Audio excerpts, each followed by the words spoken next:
Welcome to a seminar on Paper 1, Section 1. This seminar is designed to prepare and guide you through the process to ensure that you achieve maximum marks in this section. When you first receive your question and answer booklet and stimulus, you will find that there are instructions. It's very important that you read these instructions first and then take note of your reading time. You've got 10 minutes reading time. Now, within this reading time, there is no annotating and no underlining allowed. You should not have a pen in your hand. Now, historically, some students have decided to read all questions and then look at all stimulus in one sort of fell swoop. I would propose and recommend that you read one question at a time and then examine the stimulus for that question.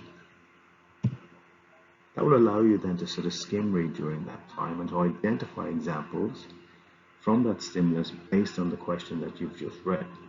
And once you are clear with your examples and evidence that you're going to use, move on to the next question.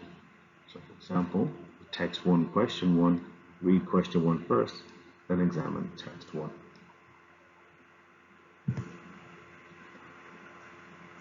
It's also advised to answer the question in the line spaces provided. Now, there are opportunities for students to ask for extra writing booklets if needs be. However, it is expected that you are able to complete a full mark response to said question in those line spaces.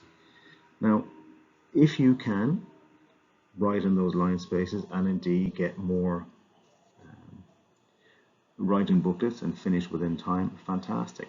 However, these line spaces are designed to help you to finish in time and effectively.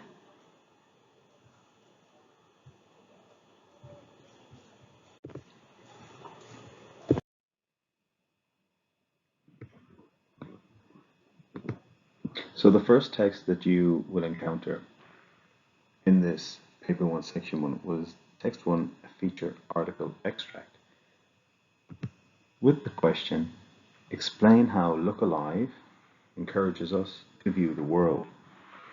Now, as I've said previously, the strategy I'd recommend is that you read the question first before you look at the feature article extract. Now, this feature article extract is quite concise, but it is quite rich with content, which will allow you to explain effectively how the text encourages us, the responder, to view the world. Now, you'll note that it's a 5-mark question.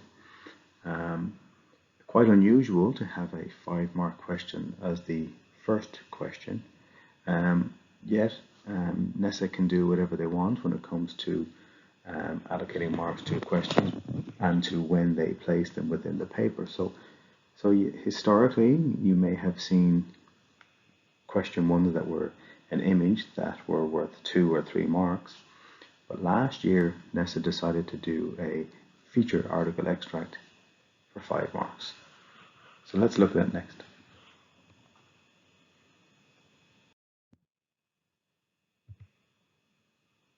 So I've taken screenshots here to illustrate how concise the piece actually is. It's encountered Look Alive, and there are 4 separate screenshots here for you to look at in your own time.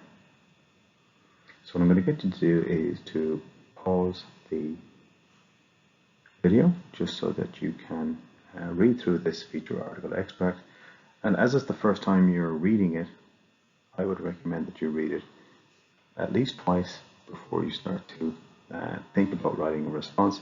But bear in mind the question in your head whilst you're reading it, which is how this text encourages us to view the world. So in your own time, read through the piece, bearing in mind that question.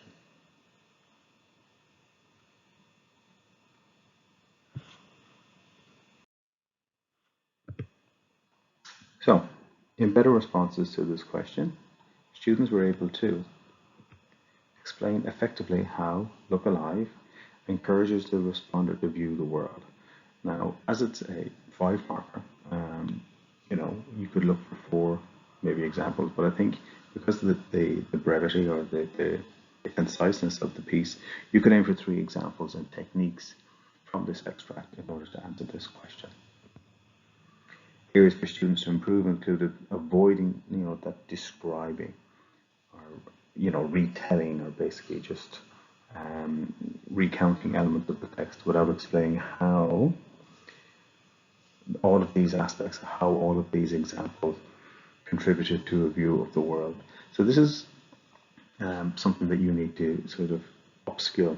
Basically, you need to comprehend what's being said within the text, and then you need to be able to draw upon your understanding of literary techniques, visual devices, whatever the form of the text is, in order to convey your analysis of said text going forward.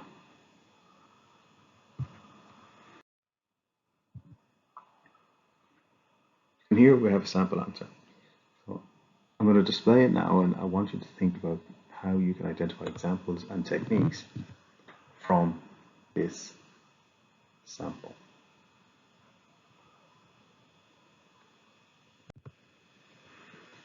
Take note as well as to how often the question is addressed here within this sample answer. This is so important. You can't just address the question at the start of your response. You need to be able to address the question throughout your paragraph response. So you need to weave the addressing of the question within any of your short answer sections.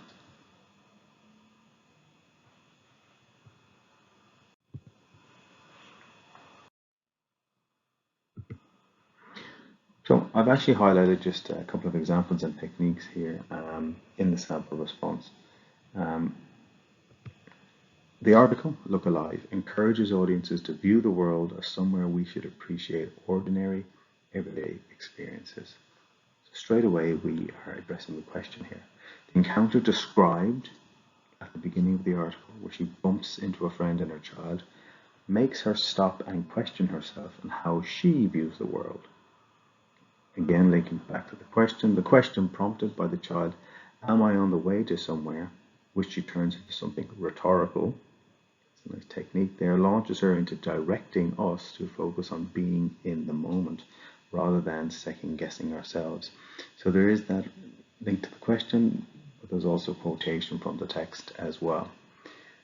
The writer wants us to see the world around us as something that is rich in significance, and her use of short sentences with directive verbs such as find, tidy, wash, and rearrange encourages us to take action, as does her use of the second person you. So you can see there within that sentence that there is a range of techniques that are being used here to answer this question. And ultimately, the writer wants us to view the world as something that we can enjoy, as something that we can change by taking small positive actions. So this summative sentence has sort of brought it all back together. So you're answering the question, and you've actually sort of shown the marker. Well, you can actually show the marker here that you've truly comprehended what this text was all about, and you've answered the question sufficiently here to get full marks.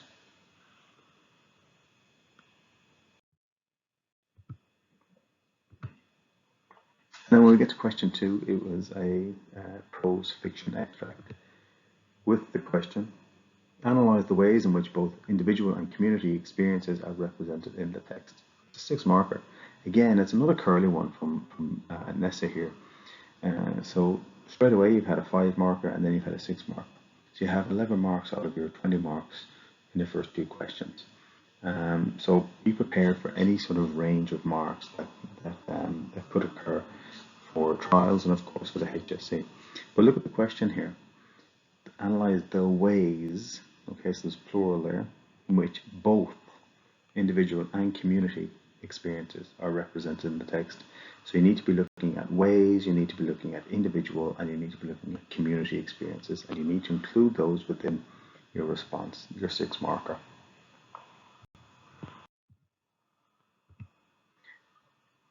And here's the text. Again, it's not too long, it's quite concise, but it is quite content heavy. So again, you should be reading this more than once, and you should be trying to sort of link back to the question as much as you can when you're reading through this piece. So I'll let you read through this in your own time before we look at some areas of success and areas of improvement before sample answer.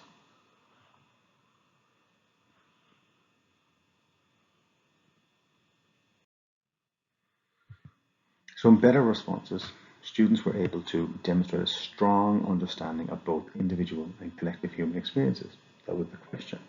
Okay, so because it's a 6-marker, you should aim for 5 examples with techniques. So there was a selection of relevant textual evidence to support these ideas. You have to choose your textual evidence judiciously. This is vitally important. And of course, analyzing effectively. So the techniques, the impact that it has on us, and how it can help answer the question. And areas to improve included avoiding that, that read-up, that describing the general human experiences that were in the text, as well as just using, the need to start using relevant examples that support specific aspects of the collective or individual experiences. So these responses that need to improve need to be more specific, okay? And then that sort of subsequent identifying of contrasting emotions of loss, grief, and happiness.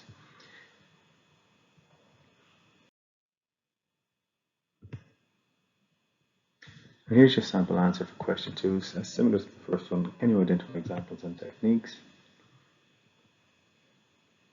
Read through this yourself and see if you can identify up to 5 examples of techniques throughout this response. You can pause it in your own time.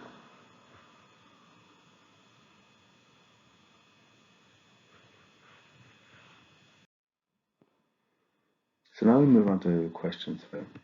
And this was another, I suppose, innovative way that NESA took to examine students last year, whereby they actually embedded 2 texts within one question. Historically, there's a comparative response whereby students can choose 2 texts, or they must use text 3 plus 1 other text to answer the question. But NESA took that out of students' hands last year and decided to use an internet article and an illustration with the question, how do these texts use a variety of language forms and features to communicate ideas about being creative? So this was a 5-mark response. So there's 2 texts, okay? You'll be looking for approximately 2 examples with techniques from each text. Okay, so you have your internet article, so you'd be needing some literary techniques here, and then in illustration, you're obviously going to be using some visual devices as well within your analysis. But the question is a variety of language forms and features to communicate ideas about being creative. That's the focus of the question. So in the next slide, as you're going through the 2 texts, look at how there are ideas about being creative. And here we have text 3, the internet article. Again, extremely concise, but you've got to start thinking about how you are going to think about being creative and how creativity is evident here in text 4, this illustration. So pause the video for yourself now, just so you can read through the internet article, and you can also look at the image that is there on the screen as well. While bearing in mind the question about ideas about being creative.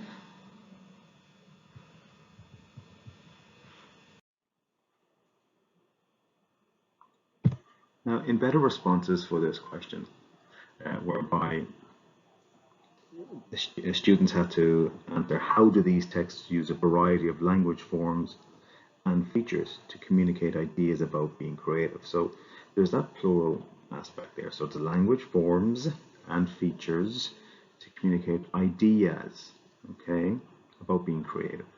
So in the better responses, students were able to clearly explain how the texts communicated ideas about being creative using detailed evidence from both texts.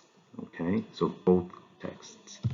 So a minimum 2 examples and techniques from each text that communicate ideas about being creative were in their response.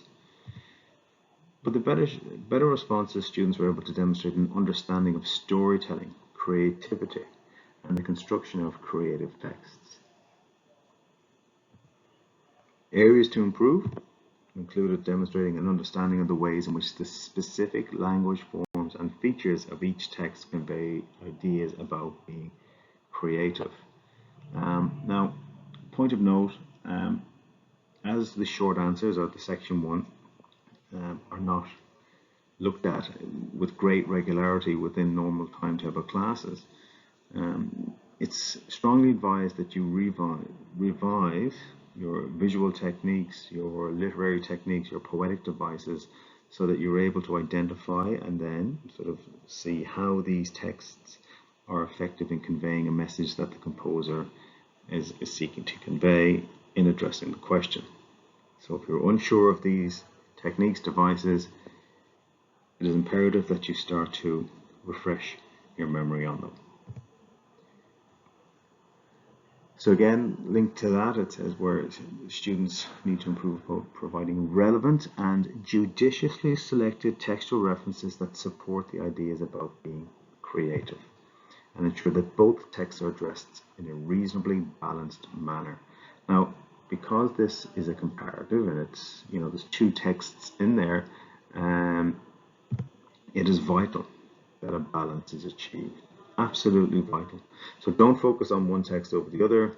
A 50-50 split is expected. And for 5 marker, you tend to get approximately 3/4 to a full page of the lined area. So it's recommended that you aim to fill that for every response.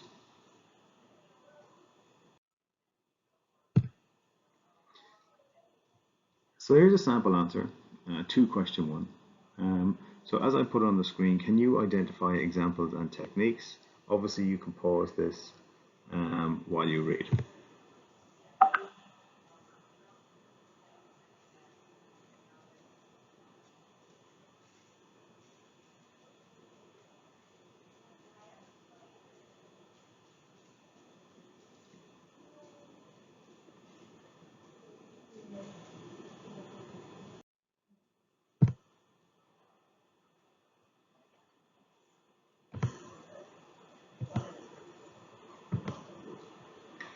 So there's a sample answer below, which has been color-coded. And I've color-coded a question being addressed in pink. I've color-coded a technique in orange, and I've color-coded a quote or an example in green. Now again, this is a example that you should be looking to repeat for yourself as you seek to answer each and every question in this short answer section. So for example, these texts use a variety of language forms and features to communicate ideas about how being creative not only requires dedication, effort, and being open to the world, but also brings joy and satisfaction through the act of creating. So the question's been addressed straight away. Then we see, for example, Frayn's clear, almost practical voice, which is your technique, details that writers are lured on. That's your quotation. Ideas that come into their heads. Frayn conveys the ideas that being creative, there's the question, requires hard work by describing how it is not a life of great freedom, another quotation. We'll just move on then towards the, I suppose, the bottom here, where we're looking at saying the illustration with its symbols of the bird and pencil highlights how art and creativity bring freedom and joy to individuals.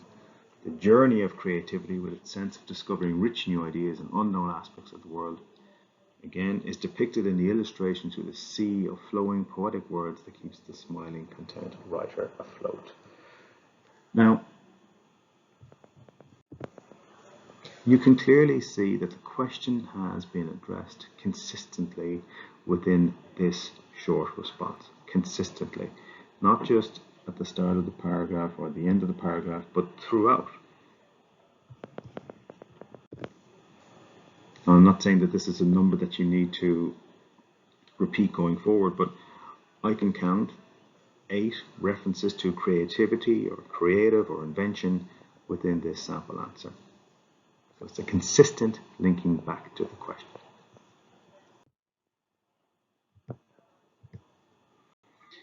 And let's move on to question 2, which was text 3, because text 1 and text 2 were in the first question. And it was a poem, and the poem, the wording of the question comes directly from the Text and Human Experiences rubric. So how does the poem explore the power of storytelling? That's a 5 marker. Now, point to note, when we see the word how, we should be looking at techniques, devices, etc.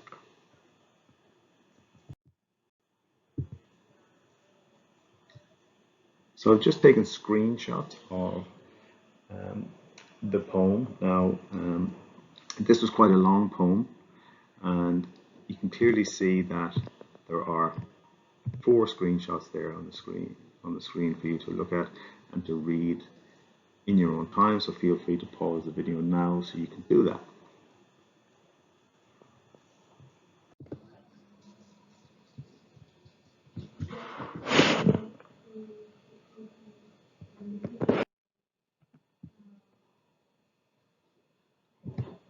So, in better responses, students were able to provide an effective explanation of how the poem explores the power of storytelling using relevant textual evidence. So for a top-end response, 5 marks, aim for 4 examples with techniques to explore the power of storytelling. And then we see how better responses students were able to demonstrate an understanding of how the power of storytelling involves a movement from dislocation to connection. So that change, that shift that occurs. Okay, so it's like when we talk about, let's say if you're looking at an imaginative piece of writing, we're always telling you guys to focus on character development, move that shift from point A to point B. So what happens to that individual moving from point A to point B, how that affects them. So it's the same thing here. You need to think about how there's a movement from dislocation to connection. And an area for students to improve, there were a few here whereby students needed to address how the power of storytelling is explored through the use of specific language forms and features. Again, there you go. These are literary techniques, devices that you need to be incorporating within your response. But again, how the power of storytelling. This is addressing the question here. And how to consider complexities of the text in terms of emotions that emerge from shared and personal experiences. When we're thinking about emotions, or even that shift, you can think about your spiritual, you can think about your physical, your intellectual, your cultural, your emotional change, as it says here. And then students need to demonstrate an understanding of the broad range of human experiences explored in the poem. So you need to be able to delve into the text, and you need to be able to showcase your understanding of what's happening within the text and how you can link it back to the question at hand. So with this question, with this 5-mark question, the focus is on one text, this poem, and it is quite a long poem. Okay, so you should always read the poem, or any text really. You should always read the poem at least twice before even writing a response. And things you need to look at. So can you identify the power of storytelling? Can you use these examples? And again, aim to fill 3/4 to the full page of the lined area in 4 marks.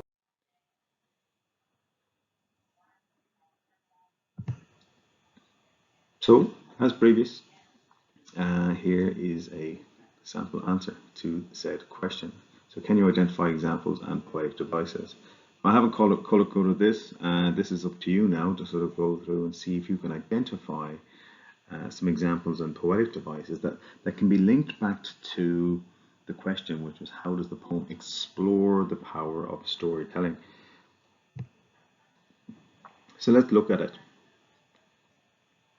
Sandy Kassan's poem, It Begins with Darkness, details a father's first encounter with his son's performance as an actor, using images of light and darkness to depict the transformative effect the evening has on the father. The first stanza establishes the theatre as a place of storytelling, and the father's sense of dislocation and displacement through, I don't know what I'm doing here. I just know that this is theatre. My son is an actor. The father is characterized through his depiction as a boiler maker who exults in the flying sparks from an arc welder, and someone who recognizes his son's performance is a different kind of trade. However, Cassan gradually removes the father's sense of dislocation through highlighting the effect his son's performance and the story being told on stage has on him. So if we go back to the notes there, we can sort of see how there was a change, there was a shift in the father. There's a movement from dislocation to connection. So he moves from wanting to go down and slap him about the face because of his swearing, he wanting to reach out and lift him up as I did when he was 2. The final image of the burning scrap of paper illuminating his son's face and revealing the unmistakable features of my father who is 10 years dead creates a powerful resolution that binds the 3 generations of men together through a story that takes a whole evening in the telling. So take a moment, go back, read through this sample answer and see if you can identify the consistent addressing of the question. Is there quotations? Are there poetic devices? If they're not specifically named, is there allusion to certain devices? And this can be rewarded when we look at a piece holistically, but it's always strongly advised to have a number of devices and techniques within your analysis. But you can clearly see here that that there is an effective explanation of how the poem explores the power of storytelling. And if you look at the textual evidence that's used here, it's quite judicious. Okay, and first and foremost, can I just say that the first example that's being used here is from the first stanza. Okay, you should always aim to find an example or evidence from any text from the beginning of said text. Okay, it is not advised to start analysis, let's say, for this poem in stanza 3. Okay, you need to be starting beginning the poem and working your way through in order to sort of demonstrate your understanding of how the power of storytelling is displayed within this poem.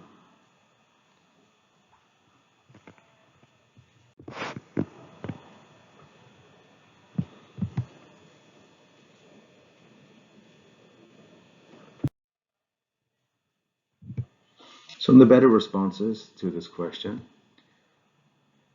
students have to clearly explain the multifaceted experience of laughter using detailed supporting evidence. So for a top-end response, you should aim for, because it's a 4-marker, you should aim for at least 3 examples with techniques that examine the human experience of laughter. Better responses, students engaged actively with the text and provided examples of how different types of laughter convey the multiple human experiences and emotions. So as you know, as a bare minimum, at least 2 types were required here.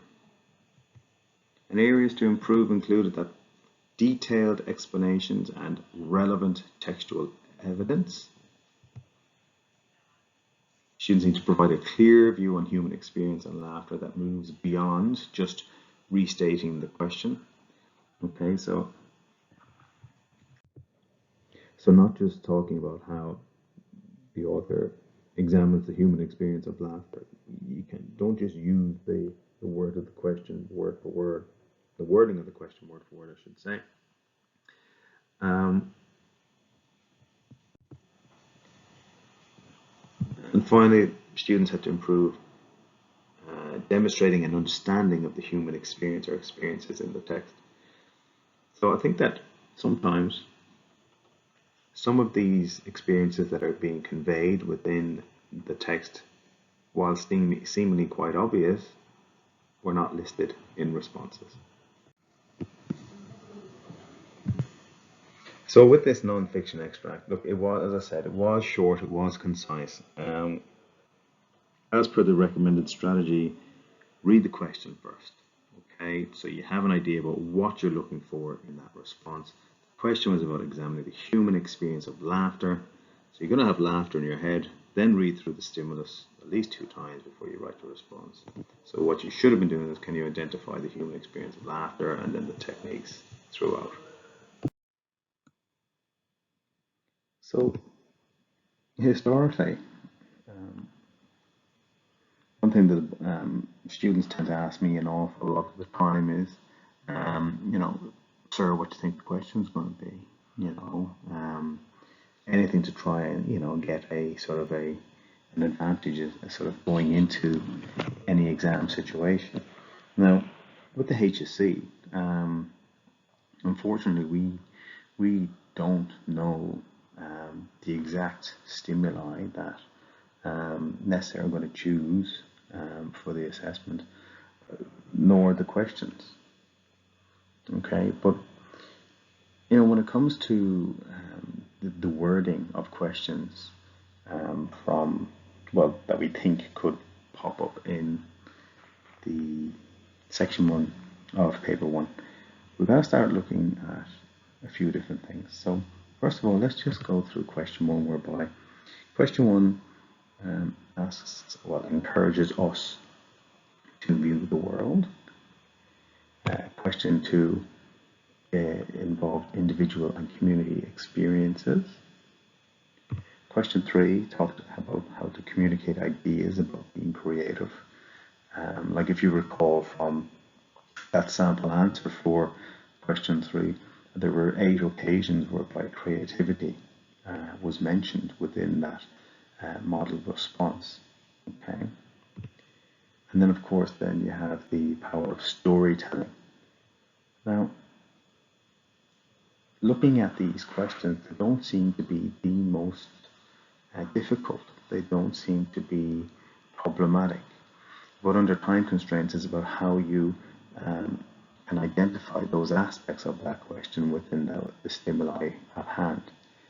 But let's just look at the question, the wording of the question. Does it look familiar to you at all? Just think about it. Have you seen this terminology before? Let's move on to the next slide. Well, this terminology comes directly, the wording of the questions comes directly from the Text and Human Experiences rubric that you all have access to. Every student in the state has access to it. So, as we've said to you before, we can only take inspiration for questions from the rubrics that we get from NESA, and NESA can do the same thing as well. So if we look at what I've highlighted some key aspects there. So from this rubric, whereby how texts represent individual and collective human experiences. So straight away, the opening line of the rubric, that terminology was used in one of the questions. Now, just be wary, right? They might not use the exact same words or terminology from the rubric within the questions, but it could be quite similar, okay, or even synonyms. Look at the next line, how texts represent human qualities and emotions associated with or arising from these experiences. We'll move down to how texts may give insight into the anomalies, paradoxes, and inconsistencies in human behavior and motivations, inviting the responder to see the world differently, to challenge assumptions, ignite new ideas, or reflect personally. You recall here how texts can allow us to get a different perspective on the world, okay? How we can become creative, right? The role of storytelling, again, that was used in the actual question. To express and reflect particular lives and cultures, using various literary devices, or it could be visual devices as well. Human experiences down there again in the second body paragraph, as well as shape, meaning. Okay, but of course different modes of media, there's the different type of.